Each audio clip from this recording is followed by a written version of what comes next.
My name is Jason Thomas, and I live with my family in Lara. So thanks for fitting me in. Sorry I wasn't available earlier. From our backyard, we can see the flare and the stacks of Viva's refinery in Corio. There are many reasons why I oppose the proposed floating regasification project in Corio Bay. And today I'll talk about three concerns. Those are the impact on my family, the impact on the local community, and the impact on the local economy. So firstly, the impact on my family. I have a son and he is less than 4 years old. We often visit Limeburners Bay, Limeburners Lagoon, just over the bay from the proposed terminal's location. It may be the case that due to the effects of climate change, his quality of life might be worse than my own. And due to unmitigated catastrophic climate change, my son's quality of life might be much, much worse than anyone in my family has witnessed for a long time. On a daily basis, I feel a mix of anger, frustration, and sadness that I feel as if I cannot do anything to prevent this from happening. I have taken up vegetable gardening as a way of feeling as if I have some control over my family's future. All of the time, there's news of more heat waves killing people, more floods, and more fires across our country. Climate change is not the only factor in these events, but it is one factor. For a company to propose building new fossil fuel infrastructure in our community makes me very angry. So now you know that I am concerned about climate change, but let me draw a direct link between the global situation and this specific project. There will be some people who say that approving the proposed import terminal won't affect the global situation. The fossil fuel industry supporters like to say that there's no point in Australia trying to reduce our emissions because countries like China and the United States make our emissions look insignificant. But this is flawed reasoning. Prioritizing the shift away from fossil fuels is actually very good value for money.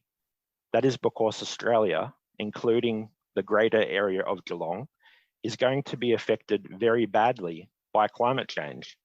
And then consider that Australia has some of the highest per capita carbon emissions in the world. We have so many opportunities to reduce our emissions in a country that is expected to be very badly affected by climate change. Moving away from fossil fuels and not approving this project for Corio Bay is very good value for money, regardless of what China and the United States do. Just in the news today, the CSIRO released its decadal megatrend report and has estimated the cost of climate change will be $39 billion annually by 2050. I don't believe this project will be a net benefit for us. Regarding the community, I know many people like me don't want this project in Corio, but I think many people fear the same as I do, that this project will be approved despite the evidence of its harm that expert witnesses have presented. The people of Corio and in disadvantaged communities everywhere are used to having things forced onto them, with the promise of a few jobs used as a carrot. This is just more of the same. To see what I mean by this, let's remember that a similar proposed regasification terminal was proposed for Western Port, which is of course a relatively wealthy area.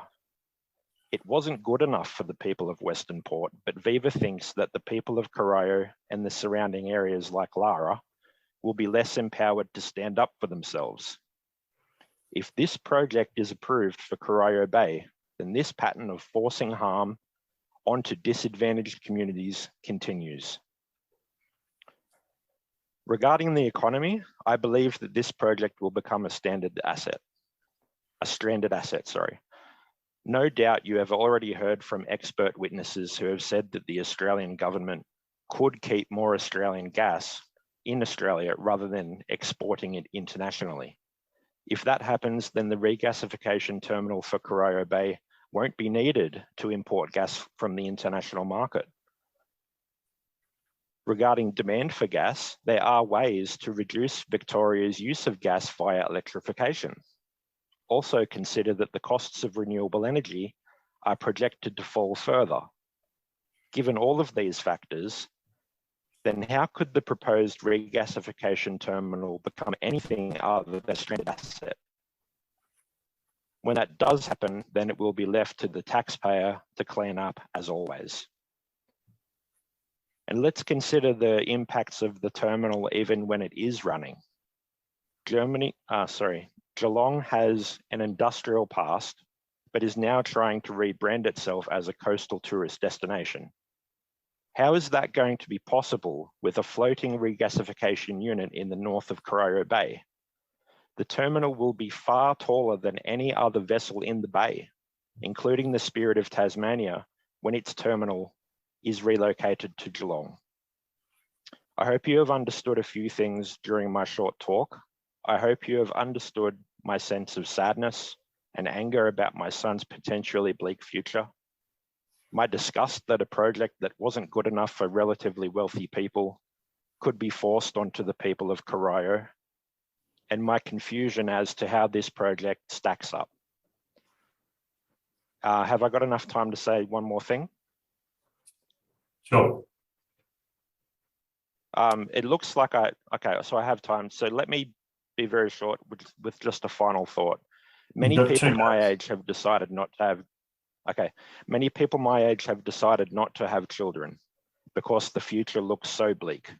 And indeed, the future does look bleak, but I'm not ready to give up on the future. In my eyes, the future is what my son represents. My son is my future. So I feel the need to agitate for change, but I can already see that my son is a brave person and he will one day be old enough and brave enough to ask his father this question. Dad, what did you do to prevent catastrophic climate change? Can you imagine how hard it will be for me to explain that I couldn't even say no to a fossil fuel project in our local area? I don't want to have that conversation. Thank you for your time. Thank you, Mr. Thomas. Once again, a very articulate submission. Your position is very well put, very clear where you're coming from and what your concerns are. It would benefit the committee if you are able to upload your speaking notes, because you did traverse ground not covered in your original submission. If you're prepared to do that, that would be welcomed. Yep. Any members of the committee have any questions? Mr. Wimbush. Thanks, Member O'Neill. Thanks, Mr. Thomas, for coming along to make your thoughts known to us today.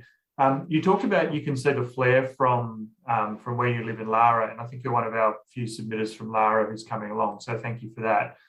What could you perhaps describe a little bit more what that experience is? Is it just the gas flare when it goes off, or do you hear the sirens as well? Just perhaps a little bit of your knowledge of that experience.